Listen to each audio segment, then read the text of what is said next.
ನೋಡಪ್ಪ, ಪರಮೇಶ್ವರ್ ಒಬ್ಬರು ಬರಬೇಕು, ಇನ್ನೊಂದು 10-15 ನಿಮಿಷದಲ್ಲಿ ಬರ್ತಾರೆ. ಎಲ್ಲ ಮತದಾನ ಮುಗಿದಿದೆ. ನಾವು ಯಾವ ತಂತ್ರಗಾರಿಕೆನೂ ಮಾಡಿಲ್ಲ. ತಂತ್ರಗಾರಿಕೆ ಅವಶ್ಯಕತೆ ಇಲ್ಲ.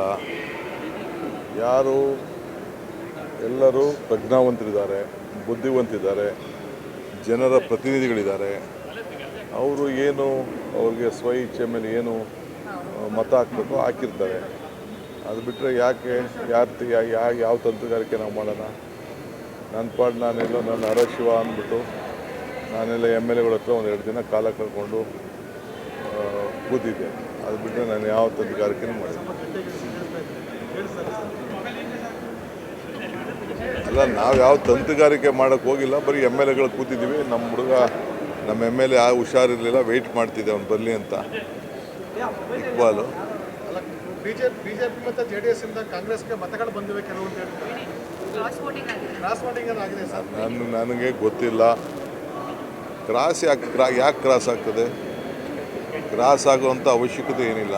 ನಿಮ್ಮ ಅಭ್ಯರ್ಥಿಗೆ ನಮ್ಮ ಹತ್ರ ಏನು ಓಟ್ ಇದೆ, ನಮ್ಮ ಓಟ್ ನಮ್ಗೆ ಹಾಕೊಳ್ಳಿ ಅಂತ ನಾವು ಕೇಳ್ಕೊಂಡಿದ್ದೀವಿ ಅಷ್ಟೇ. ಕ್ಯಾಂಡಿಡೇಟ್ಗಳು ಏನೇನು ಮಾಡ್ಕೊಂಡಿದ್ದಾರೋ ಗೊತ್ತಿಲ್ಲ ನನಗೆ. ತಮಿಳ್ನಾಡು ಗೌರ್ಮೆಂಟ್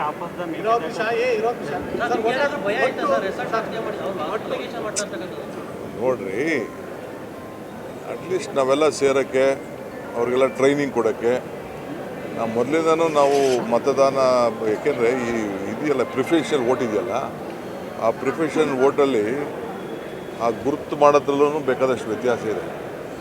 ಅದಕ್ಕೆ ನಮ್ಮ ಅನುಭವನ ಅವ್ರಿಗೆಲ್ಲ ತಿಳಿಸಿದ್ವಿ. MLA ಗಳೆಲ್ಲ ಸುಮಾರು 60-70 ಜನ ಹೊಸಬ್ರಿದ್ದಾರೆ. ಅವ್ರಿಗೆ ಪ್ರಿಫರೆನ್ಷಿಯಲ್ ವೋಟಿಂಗಲ್ಲಿ ಹುಷಾರಾಗಿರಬೇಕು. ನೀವೆಲ್ಲ ಗಮನಿಸಿದ್ದೀರ, ನಾವು ಈ ಗ್ರಾಜ್ಯುಯೇಟ್ ಕಾನ್ಸ್ಟಿಟ್ಯೂನ್ಸಿ, ಟೀಚರ್ ಕಾನ್ಸ್ಟಿಟ್ಯೂನ್ಸಿ, ಅಲ್ಲೇ ಹೆಚ್ಚು ಕಮ್ಮಿ 7-8 ಸಾವಿರ ವೋಟು ರಿಜೆಕ್ಟ್ ಆಗಿಬಿಡ್ತಾರೆ. ಯಾರು? Graduate, teachers. ಇಲ್ಲೂ ಬುದ್ಧಿವಂತಿಕೆ ಇರ್ತದೆ, ಬಟ್ ನಾವು ಸ್ವಲ್ಪ ಈಗ ಪ್ರಿಫರೆನ್ಷಿಯಲ್ ವೋಟ್ ಹಾಕ್ಬೇಕಾದ್ರೆ ಸ್ವಲ್ಪ ಹುಷಾರಾಗಿರಬೇಕು ಅಂತ ಅವ್ರಿಗೆಲ್ಲ ಟ್ರೈನಿಂಗ್ ಕೊಟ್ಟಿದ್ದು ನಿಜ. ಯಾವುದೇ ಸುದ್ದಿಯ ಅಪ್ಡೇಟ್ ಅನ್ನ ಮಿಸ್ ಮಾಡ್ಕೊಳ್ಬಾರ್ದು ಅಂದ್ರೆ ಈಗ್ಲೇ ಒನ್ ಇಂಡಿಯಾವನ್ನ ಸಬ್ಸ್ಕ್ರೈಬ್ ಮಾಡಿ. ನಿಮಗೆ ಬೇಕಾದ ಭಾಷೆಯಲ್ಲಿ ಎಲ್ಲಾ ಸುದ್ದಿ ತಿಳಿಬೇಕು ಅಂದ್ರೆ ಒನ್ ಇಂಡಿಯಾ ಆಪ್ ಅನ್ನ ಡೌನ್ಲೋಡ್ ಮಾಡ್ಕೊಳ್ಳಿ.